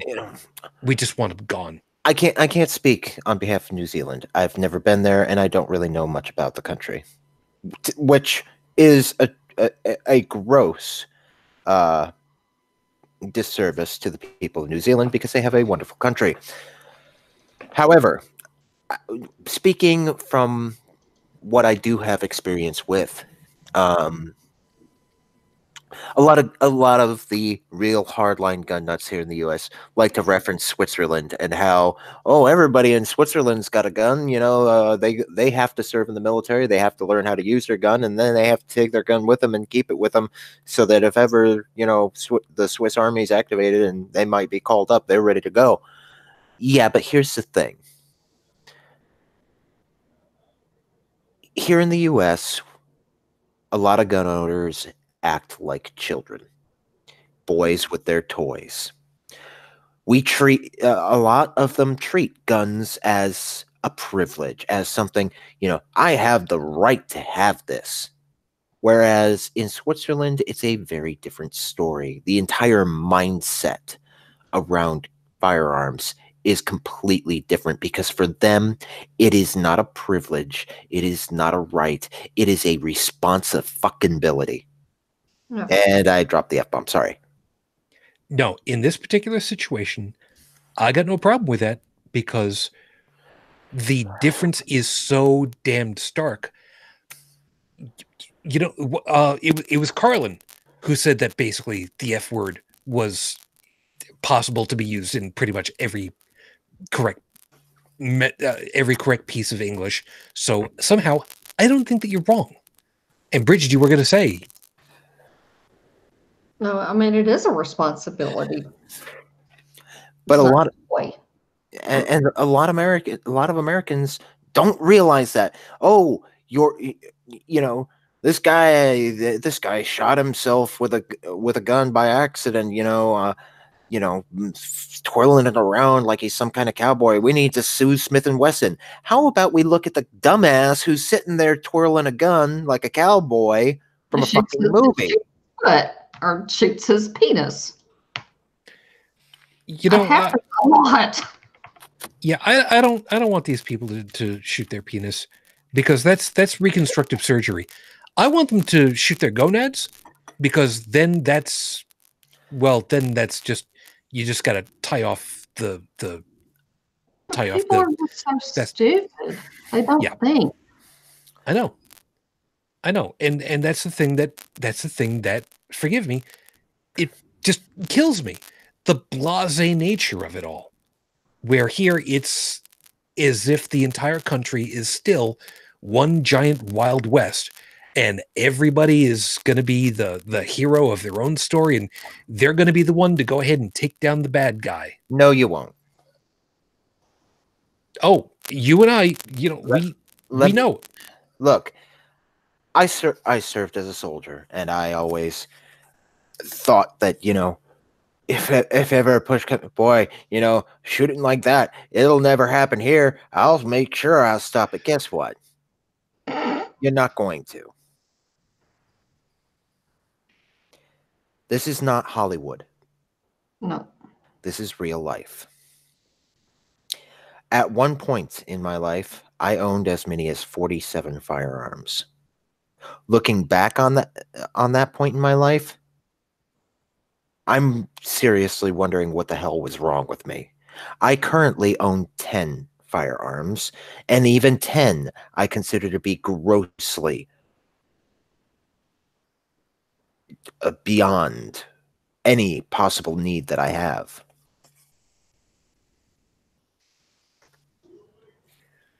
Let's backtrack just a second. When all is said and done, a gun is just a fancier way of throwing a piece of metal at somebody from a long distance. There is no yeah, well, I'm sorry, go ahead. A gun is a far and away more technologically sophisticated sling and rock. Mm-hmm. A gun is a tool. That's it. There is no malice in a piece of iron. And believe me,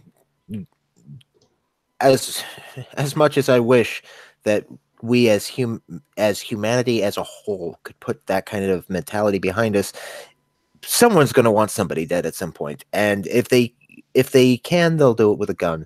But we've been killing each other for as long as we've been here, and as long as we've had rocks. We've not had guns the whole time.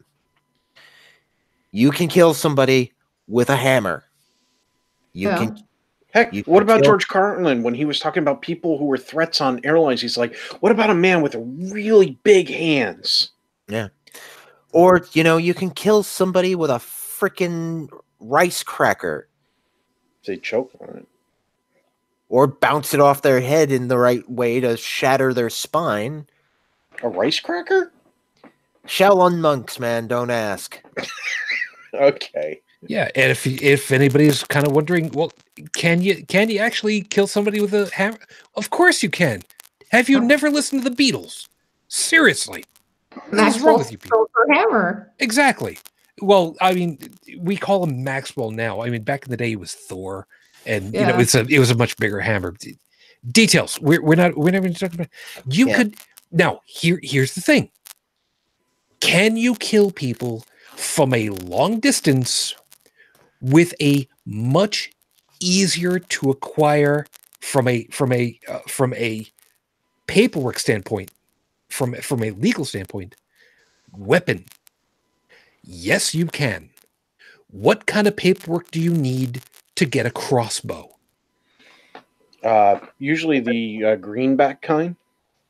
Depends on what state you're in. Yep, but generally speaking, but say a bow and arrow, compound bow. Yeah, I don't know of any state legislation as far as bow and arrow is concerned. Now crossbows they're kind of a gray area between archery and firearms. So there are some states that do have legislation particularly pertaining to crossbows, but I have never heard of any legislation. I think it's interesting that in certain states you can't own nunchucks, but you can own a semi-automatic whatever. Well, hold on a second. I always thought that was funny. That one is actually going bye-bye. And here in New York State, tasers and stun guns used to be outlawed. Used to be outlawed are also that is being overturned. And here's something that a lot of people don't realize. Depending on what level of engineering you're capable of, you don't. It is legal in all 50 states of the U.S. for you to create a firearm yourself. No serials, no registration. You can't sell it at any point. You can't let other people use it. But you can make your own damn firearm. And it's perfectly legal in every single state. But generally speaking, that takes a certain level of skill. Or a 3D printer. Not nearly as much as you think. Well, this, like I said, a certain amount. I mean, You need basic level. Well, I mean, we're talking like high school level shop class here, just to be able to recognize, okay, this amount of pipe can withstand this amount of force. Weld pipe A to pipe B, put bolt through screw slot C, yada yada. It is surprisingly easy to produce a firearm. Not a very, very, very good one, but something adequate. I mean, let's face it. Adequate. Let's put it this way. An over-under Derringer. You're not going to be building one, but if you're looking for actually, self-defense, that's very difficult. Pardon? An over-under Derringer would not be very difficult at all. No, I was going to say, making one yourself may not necessarily be that easy, but you wanted self-defense. A 2-shot over-under Derringer is not bad. Considering it was the name in self-defense for the better part of 100 years in the United States, yeah. Yep, and I know I'm going to piss off some people, but I remember the scene from the TV movie The Gambler. I know. Some people are now having the shiver go up their back. I'm sorry. We're showing our age. Yep. Where Kenny Rogers was in the lead role, and he had an over-under Derringer, and he had to shoot one guy in the leg in order to get away from the card table and get away. They used to refer to them specifically as table guns. Okay, so he had to shoot the one guy in the leg in order to stop him, and the guy was all pissed off. He's just like telling all his guys over there in the bar, "Go on and get him!" And he went ahead and said, and he yelled out, "Go on and get him! He's only got one shot left." And his answer to it was, "Yeah, but which one of you wants it?" You don't need 6 shots. You don't need 11. You don't need 30 shots. But then again, you've also got the small problem of, well, if everybody's got a gun, then nobody's going to want to shoot the gun. Right. Yeah. Somebody didn't do the research. The problem with guns in the U.S., like I said earlier, is just a complete and total lack of respect to the peace and lack of responsibility, and respect to the rest of society at large. And yeah, because the first rule: gun is always loaded. Rule number 2: gun is always loaded. Rule number 3: if you are about to fire the gun, you better remember that whatever you are pointing at, you intend to destroy, because that's what's going to happen. Whether your aim is true or not, whatever it's pointed at is going to be destroyed. It will never be the same way again. And that goes for anything living or anything mechanical. And that's a level of respect that seems to be, but you know what? Not even lost. It's just simply been glossed over. There is another thing that, especially in the U.S., that I have to take note of, and that is this privileged sense of self-importance that we have. Nobody's willing to back down. The best way to defend yourself is not with a gun, it's with de-escalation, learning to be the bigger man and back the fuck down. If memory serves, wasn't it Sun Tzu who one of his rules of engagement was don't be where the engagement is? Or words to those effect. Something like that. Yeah. The best way to not lose a battle is to not be in the battle. And in this case, by battle, I actually mean a fight, especially a 1-to-1 or a, command to command. If you're not there, they can't hit you, and vice versa. Yeah, but that's a whole other thing. Shujin, you know this one as well as I do because we kind of share basically the same rules when it comes to it. Rules of the fight. Rule number 1. Don't. Exactly. Yeah.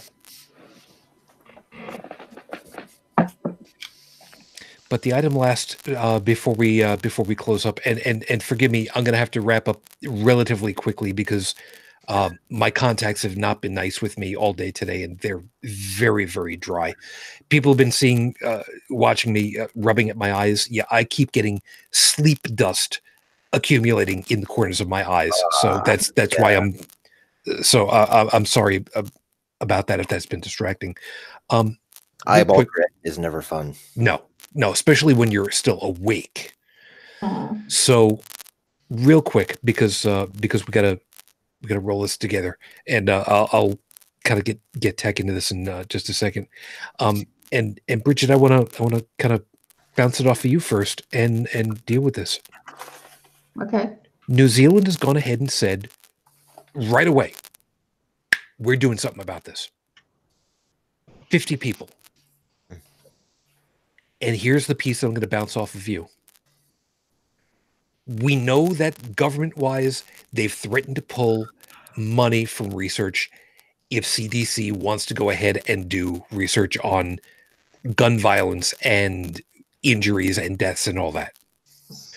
We know full well that Chicago had 7 people, 7 died from poisoning, from tampering with Tylenol back in the early 80s. Mm-hmm.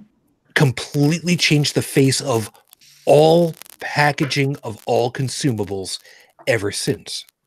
Yep. We know full well that a toy that killed one child back in the early 70s, lawn darts, instituted an entire national ban. Why? In any estimation of yours, why, after thousands upon tens of thousands of deaths and injuries per year reported, even before the statistics come through and are collated by CDC or anybody else, why, to use the expression God's green earth, do you think that it's simply the status quo is acceptable? Gun lobby. That's all it is. Look at that. Brought you right back around to where you started with tonight. Go ahead and lambast away. What the hell is wrong with us? And one of the things that we need to start looking at doing here that New Zealand did right off the bat was stop giving these mass shooters their 15 minutes of fame, their notoriety. A lot of them are looking for it. Don't do it. Don't give it to them. Remember the names of the victims. We don't need to know who the shooter was. But you see, that's the thing. They don't want you to think about the guns. They want you to focus on the shooter. But because then it becomes the shooter's fault, and it's all about, we need to do more about mental health. We do need to do more about it. But we don't need to hear his story. He just let him be a non-entity. Yeah. Don't give him his fame because he wants fame or notoriety. Don't give it to him. And if it's a white supremacist attack, call it what it is. The dude actually quoted Trump as part of his inspiration. So we need to let that be out there, not be afraid to say it. White supremacy is a terrorist ideology. And some of these people are getting their inspiration from our POTUS, which is embarrassing. Yeah, forgive me for popping that into our group chat. I need to hold on to that because there's a line I need to find in regards to that. I mean, that's the issue we need to be talking about, and no one wants to talk about it. Guns do not kill people. This is true. They do make it a lot easier, though. White supremacy kills people. It always has. Violence, you know, people talk about gun violence and sexual violence and domestic violence and all this other. You know what we need to stop? The fucking violence. Yeah. The more, and I personally I blame action movies because you look back at, and I'm sure that people are going to think I'm getting a little far-fetched here, but look back at Beaverville, and when's the last time you saw good old Pa get into a fist fight when he was having an argument with a neighbor or something of that sort? Hell no. They talked it out. But, you look at how media has changed from, Leave It to Beaver and Brady Bunch to today, where you've got, your next summer blockbuster where you're trying to figure out how many more explosions and gunfights you can fit into 90 minutes of film. And that becomes our ideal. That is what tells oh yeah, this is what I have to be somebody in the world. No, you don't. The guy, look, I did my time as a soldier. I had my little, action movie experience. And the guy who I look up to the most, it isn't a guy with a gun. It's a guy who found out how to feed the 7 billion people on this planet by the proper germination of wheat.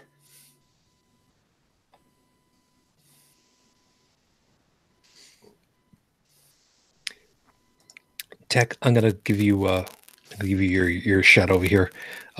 While you were gone, what I basically said for Bridget, that kind of got this rolling down over here, and I wanted to make sure that you at least knew where it was that had kind of fallen down to you. We have CDC being told you will lose funding if you go and you investigate this stuff. We had 7 deaths in Chicago from the Tylenol scare. 7 deaths in Chicago only. Completely changed the face of all consumable packages ever since. We had 1 death from a toy in the 70s, the lawn darts. Nationwide ban. And where I had left for her was basically, what the hell here? And that's kind of where it kind of brought us down over to this. So if you want to take that and roll with it, you got something else that you wanted to close off with, at least you know where it is that we kind of rolled down to you while you're gone. Heck, I got something to add on to that. How about micromagnets? Hold on. In fact, I can show you because I have a whole set of them. I love these things. These are micromagnets. Okay. In fact, Buckyballs went out of business thanks to the consumer safety, bullshit that went on. Zen Magnets is still in business, though. That's what these are.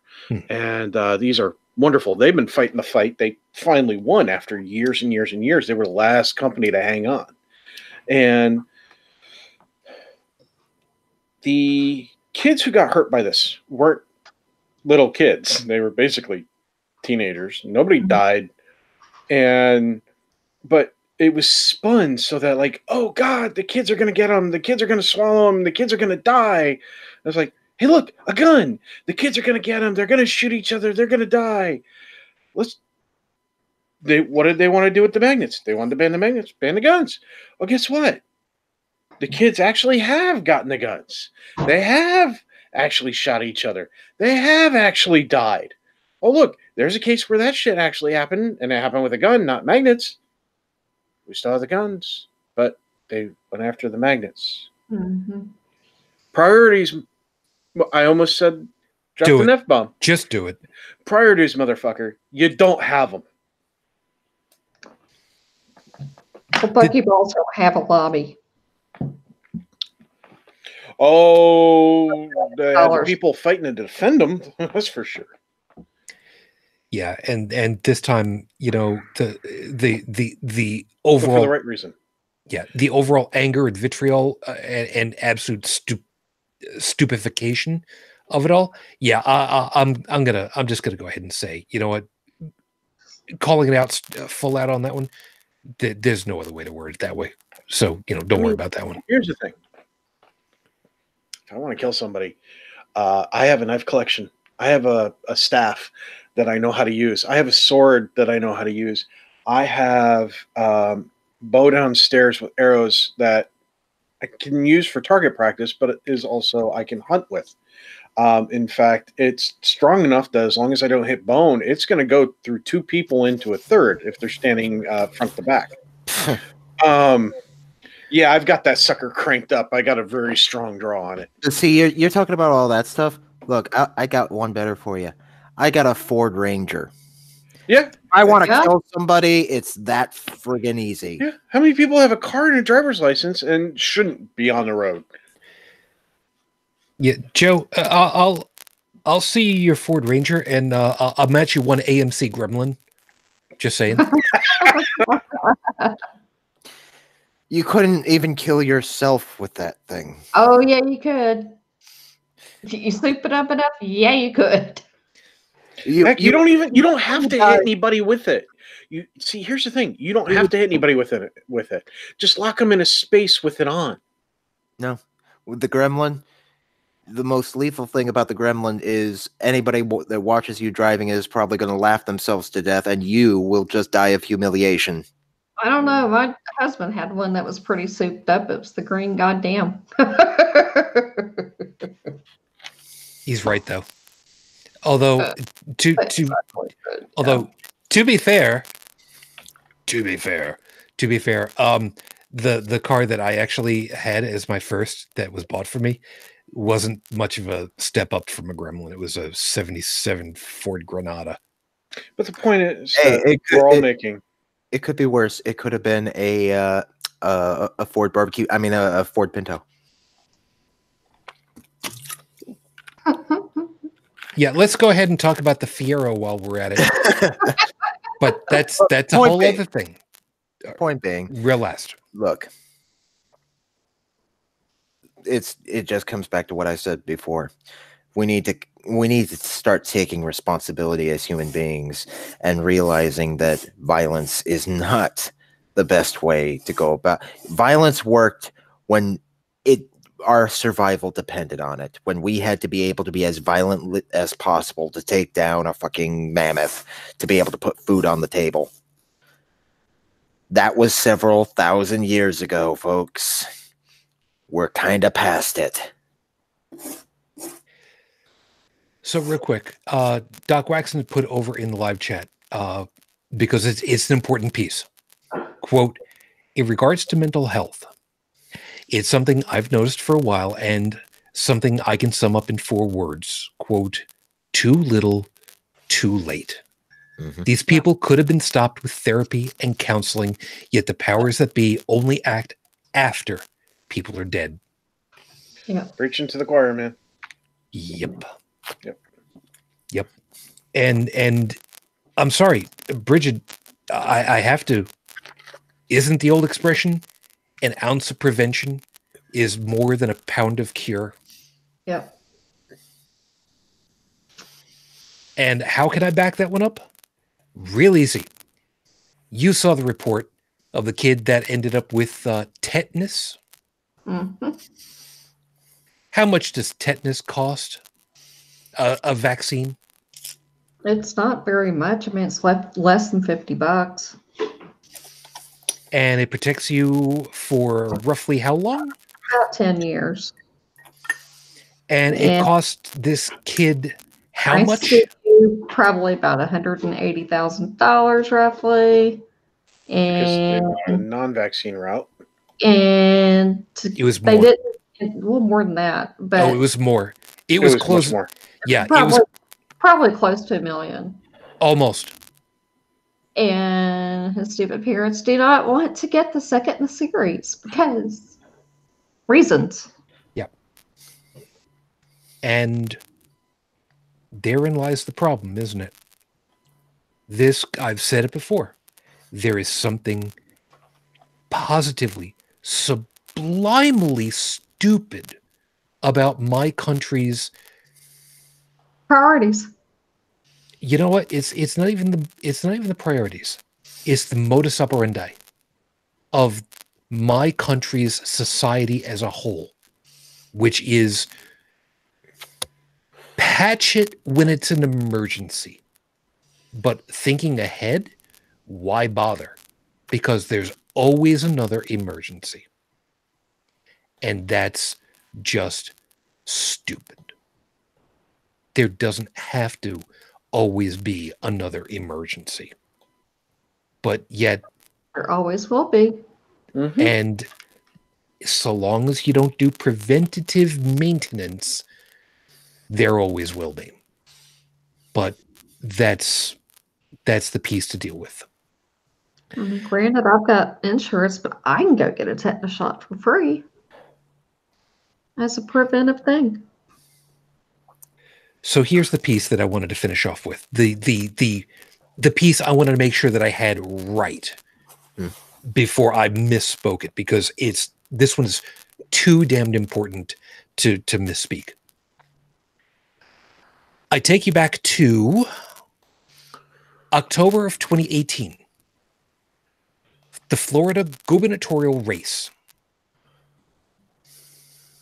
And you have the debate going on between the Democratic and Republican candidates.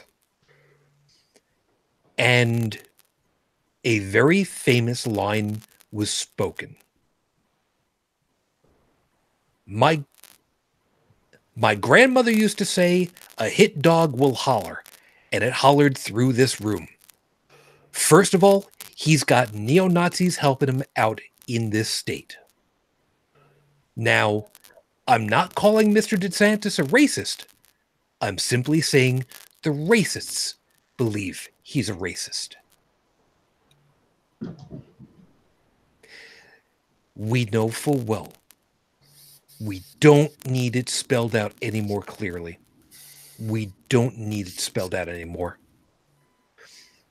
The people who are trying to start another race war are here. They've been here. And that's the thing that sickens me the most. They've always been here. They've never gone away. They never grew up. And they have a push because they think that they can finally get away with literally bloody murder. Well, in some cases they can. Yeah. And that's the problem. That's because they are stuck with the mentality of might makes right, and instead of rather trying to get along, because God forbid they have to compromise. Or worse, learn. How many damn times am I going to go ahead and keep doing the same thing and claiming it up, down, left, right, over and over again? The same way that Joseph has got his thing about the whole in crowd, out crowd, I will not stop on my piece.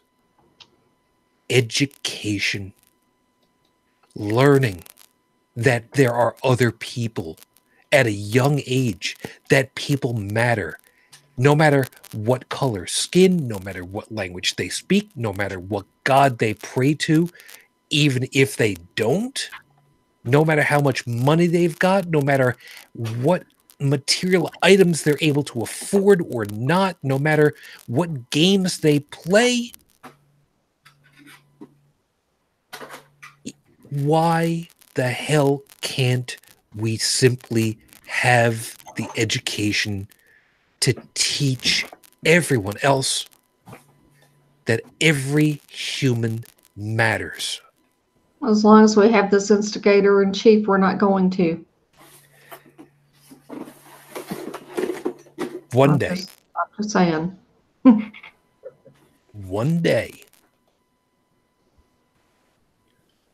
One day. There will be an opportunity for these proactive items to finally have happen.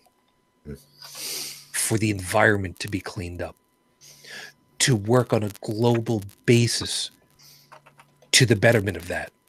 For society worldwide to stop trying to kill itself.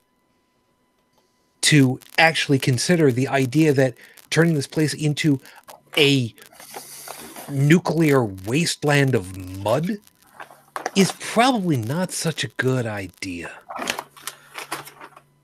Yeah. But bottom line, what is it that we need? We need there to actually be... You know what? I'll say it. We need there to finally be the fucking outrage that's necessary. It only happens when it's your 2-year-old kid. Yep. When it's It only happens. Yard. It only happens when you've got skin in the game. Roger that. It's time for the human race to grow up. And the first way to do that is to just stop trying to kill each other over something as petty as because I can. Because I've got a piece of paper that says it's my right. You know, there's one thing I just want to mention real quick, and if it helps, I'm more than happy. But as you know, I recently started preparing for a move, and I had an entire footlocker full of what we refer to as FMs, field manuals. An entire footlocker full of them. And what did I keep? Was it how to maintain a firearm, how to create improvised explosive devices, how to wage guerrilla warfare? No. Bridget, you might recognize it. I kept one field manual, FM 2111. Which one's that one? CPR? No. First aid for soldiers. Ah. That was close. Because this is what matters.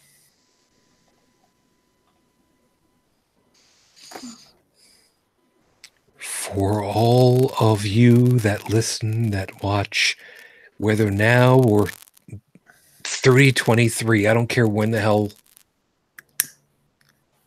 you matter. I will never easily say this again, but I will go ahead and I will take a page from my good friend Cash. I don't know who you are in a lot of cases. I know some of you. But even those people out there that I don't know, I love you too.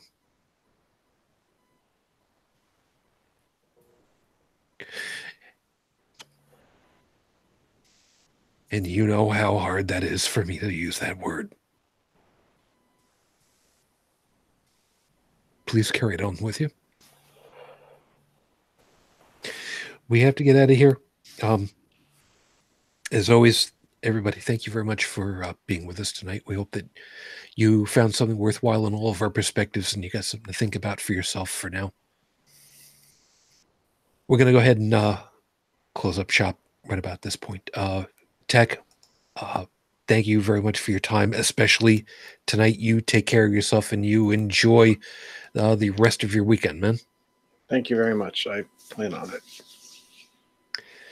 Joey, you try to take care of yourself, man. Congratulations on finding that you don't have nearly as much to deal with. Yes, I've been keeping track and I saw that.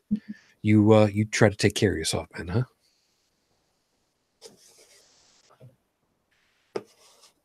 Joe.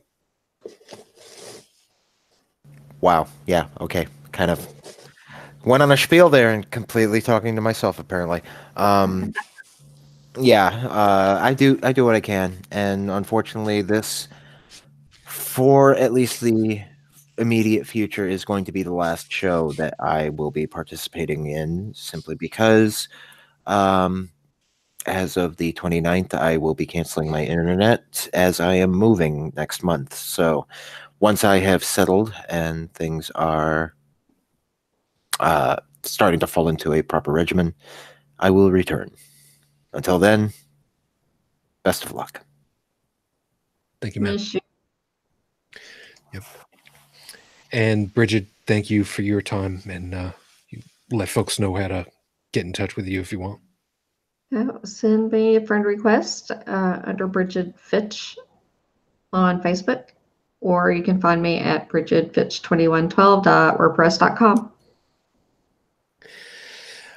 We're expecting to have Dallin back probably within the next 2 weeks. I'm hoping, I'm expecting, I'm guessing highly. I'll be in touch with him shortly to get a little bit of a better. For those of you that are part of the family of it all, we should really consider seeing about getting another host, maybe two, as we need to have some extra voices. So if there's anyone that is considering being part of, you don't need to have a camera, just a voice, and be willing to kind of put yourself out there. Bridget will tell you, I have kind of high standard that if there is the possibility that being on a show like this could be detrimental for you in some fashion, I will tell you, no, it's not going to have happen. Bridget will back me up. I gave her shit before I said yes. Oh yeah. And with good goddamn reason. Oh yeah. So I would especially, and I would very especially like to have a female voice again, because I would really like to have us balanced out a little bit better. And without Heretic Woman, I mean, let's face it, a female voice, Canadian, short, angry redhead. I mean, the closest that I could get would be, Ms. Ashley or Susie, but they're not Canadian. They're not redheads, but they're angry, short women. It's close enough. But I would really like to see about having an out of the US female voice again to kind of help balance things out a little bit. So if you know of someone who might be interested, please get them in touch with us. We'd be happy to entertain ideas. Send them on over to the main website, of course, holycrapthevlogcast.com. All the contact information is over there, and we can kind of work from there. If you'd like to get the audio version of the podcast, it's over there. Kind of have to help out a little bit. I've been behind in trying to help out, but we'll see about that.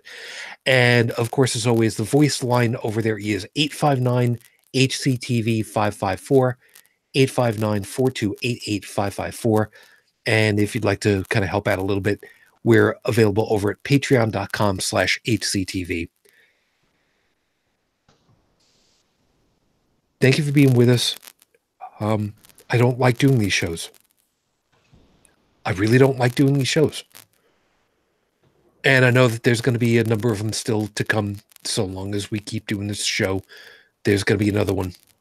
Sooner or later, it's probably just going to be much closer to home. Please be safe.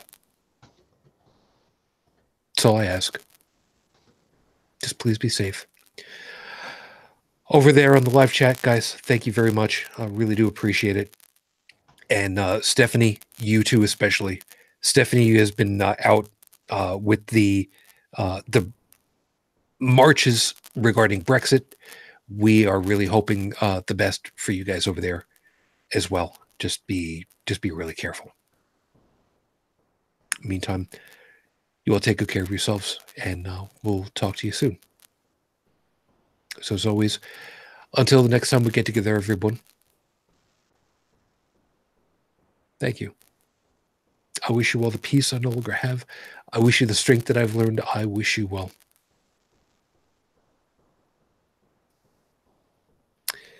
Till the next time we get together, everyone. We'll talk to you soon. Good night.